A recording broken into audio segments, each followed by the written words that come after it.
Şu oyunu çok iyi oynarım arkadaşlar. Bayağı büyük ya burası. Yerden kim kaldı baba? Vay.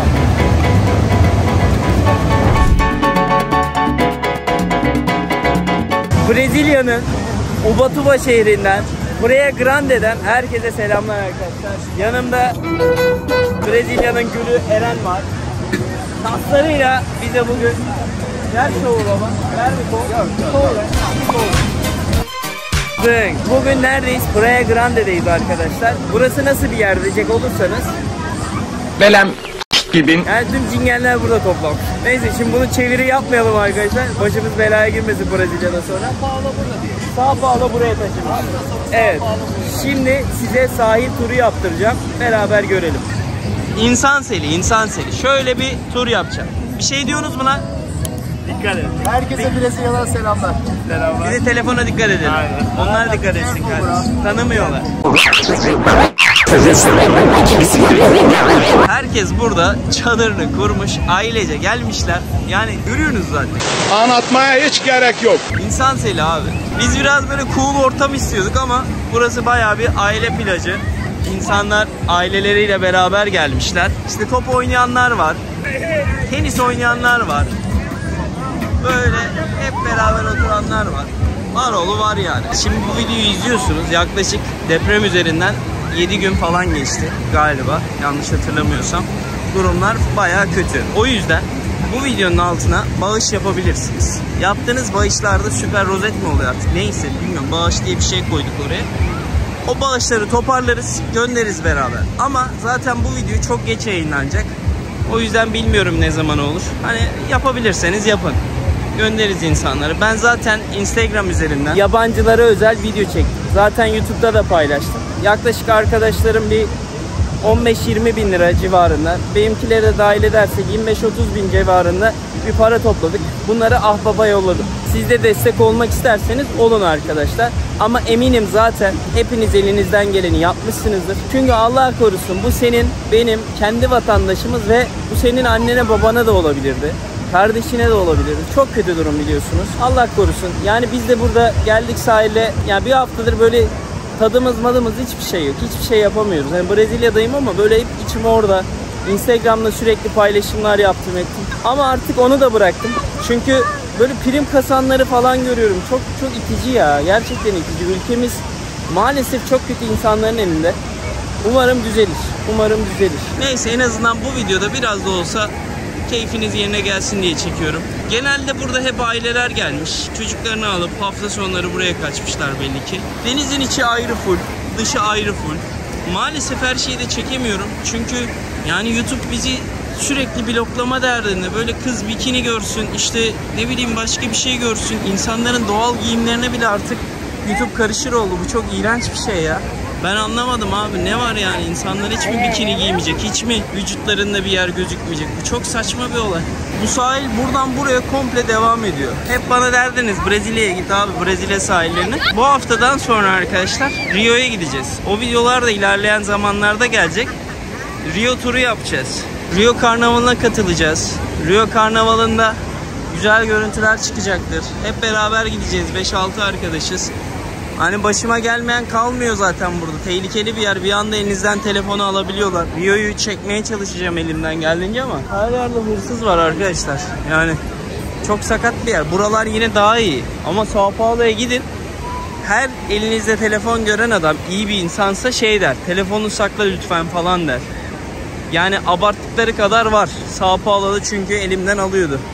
Brezilya'da her yer sahil, her yer yeşillik, her yer ağaç. Cennet gibi yer arkadaşlar. Yani mutlaka gelebiliyorsanız Brezilya'ya gelin. Vize de istemiyor. Fiyatlar konusunda Brezilya pahalı.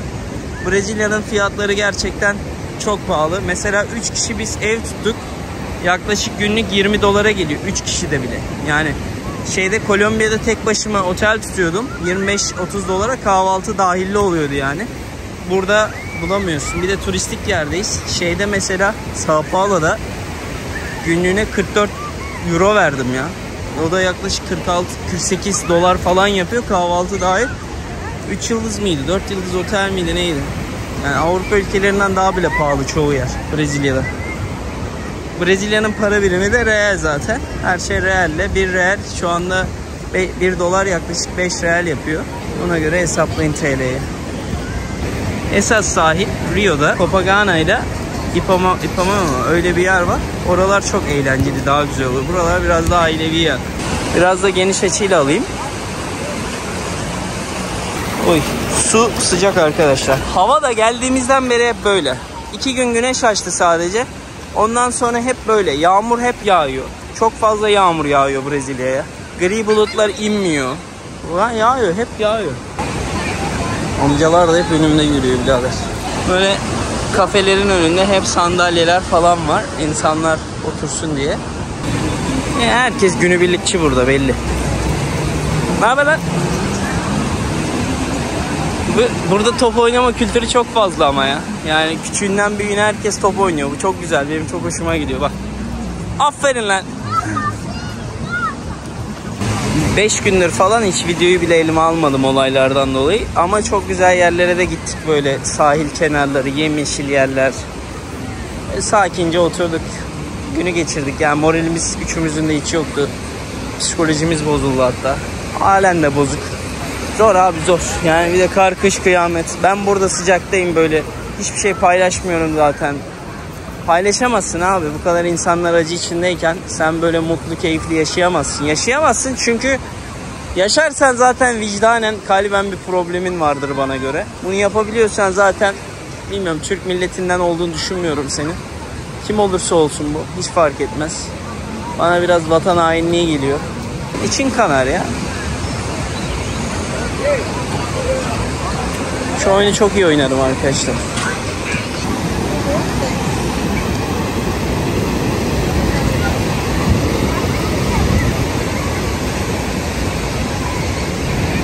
Sona kadar gideceğim sizin için. Hem ben de görmüş olurum oraları.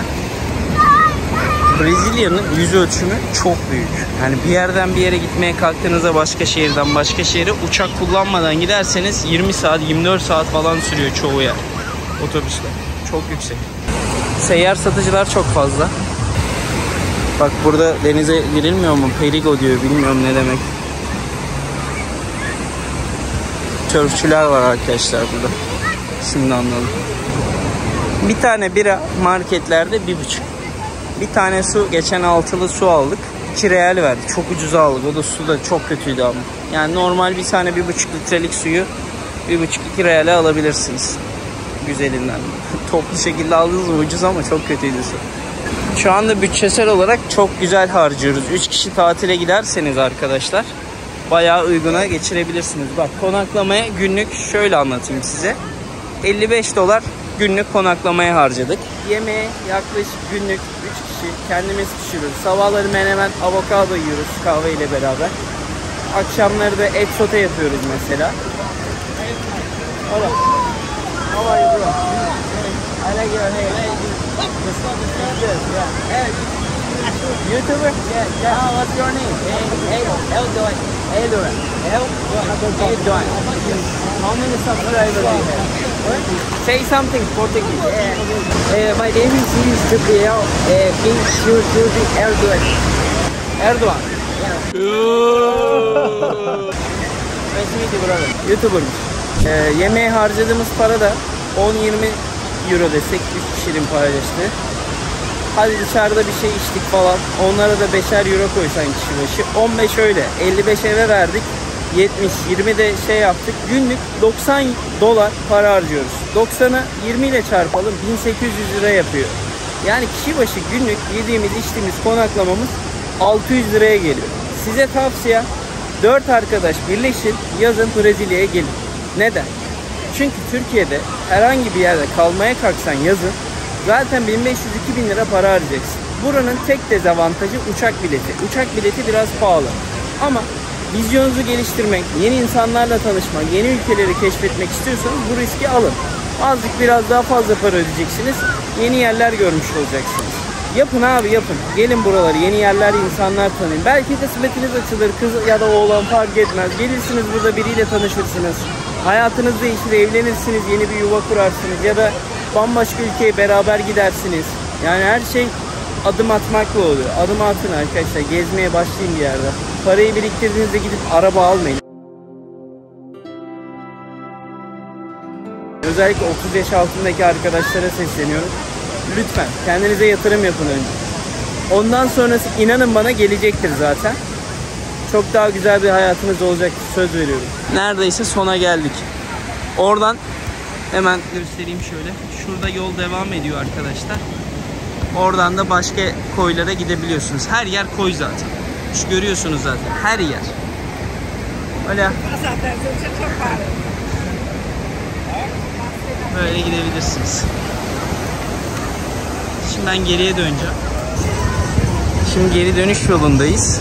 Geri dönüş yolunda da diğer tarafa gidersek eğer bizim çocukları bulacağım. Bayağı büyük ya burası. Geri dönüş yolunda en önemli unsur arkadaşlar, denizde insanlar duruyor. Yani hiçbir şey yapmıyorlar. Bak şurayı görüyorsunuz mu? Hiçbir şey yapmıyorlar. Sadece duruyorlar denizin içinde. Keyif yapıyor insanlar. Güney Amerika'da, Orta Amerika'da böyle yeşil olan kumlara geldiğinizde ise kesinlikle yanınızda sinek spreyi alın. Yani öyle bir sinekler var ki hatırlarsınız, Costa Rica'da ve Panama'da benim ayaklarımın ağzına sıçmışlardı. Dün ve ondan önceki gün gittiğimiz yerde yine aynı şekilde paramparça ettiler ayaklarımı. O yüzden mutlaka sinek ilacı alın arkadaşlar. Şurada büyük lüks oteller var. Oğlum yürü yürü bitmiyor. Ben daha gelmedim bizim oraya. Hayalim hep böyle sahilde top oynamak ama biliyorsunuz ön çapraz bağlar koptuğu için dün de hatta biraz burktum gibi bir şey oldu. Ağrı yaptı. Maalesef oynayamıyorum ya. En büyük hayalimi gerçekleştiremiyorum. Brezilyalılarla maç yapmak isterdim. Yanlış anlamayın, iyi topçu. Şunu giymeyin ya. Vallahi şunu giymeyin abi ya. Hiç yakışmıyor yani. Erkek adamın böyle slip short'tur falan hiç iyi gitmiyor. Her yer belli oluyor ama. Çok kalabalık ya. Karınca gibi herkes. Umarım beğendiğiniz bir video olmuştur. Beğenip abone olmayı unutmayın arkadaşlar. Lütfen destek olun. Bu kanal büyümüyor. Ben anlamadım niye büyümüyor. YouTube bizi hiç önermiyor ya.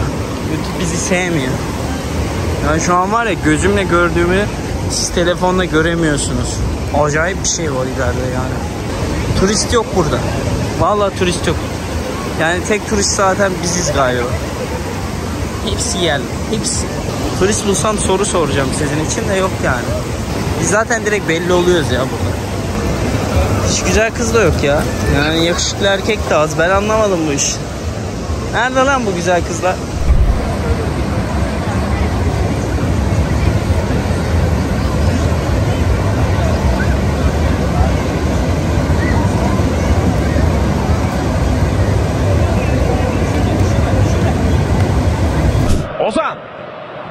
Ozan Umut'u gördü. Daha oyuna girmedi. Umut ona doğru gönderiyor.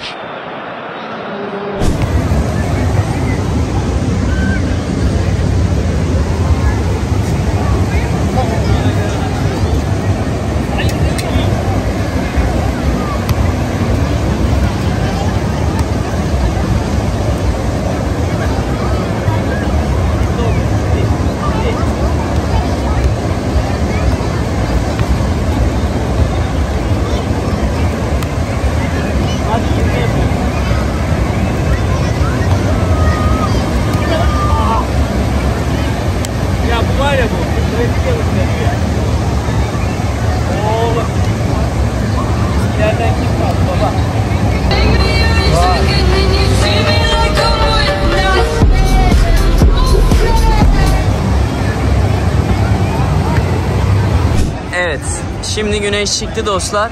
Burada da dans ediyorlar bakın. Çok iyi ya. Ulan tam çekecekken durdum. Size bir şey söyleyeyim mi? Güneş öyle bir yakıyor ki kafayı yersiniz. Az önce sahilden çıktık. Buraya geldik bir şeyler yemeye, içmeye.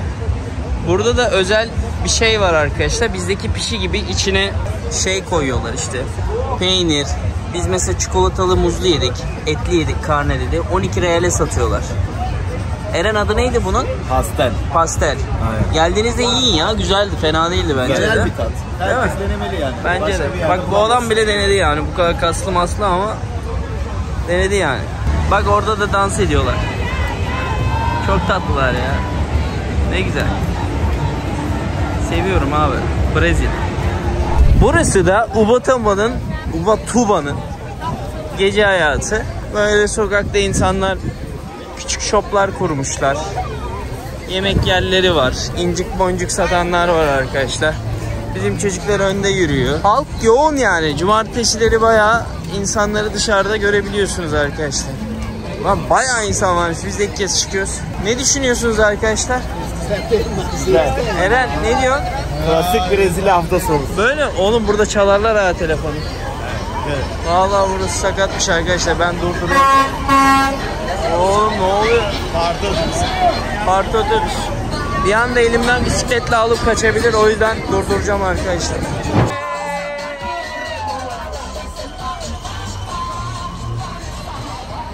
Çekemedim. Şimdi akvaryum denilen bir yere gidiyoruz. Bir iki tane kız var. Belki onlarla buluşacağız bu gece. Belirsiz. Eren. Portekizce'de Eren. Kas grubunda Şafak. Ben de grubundayım. İyi biliyorsunuz.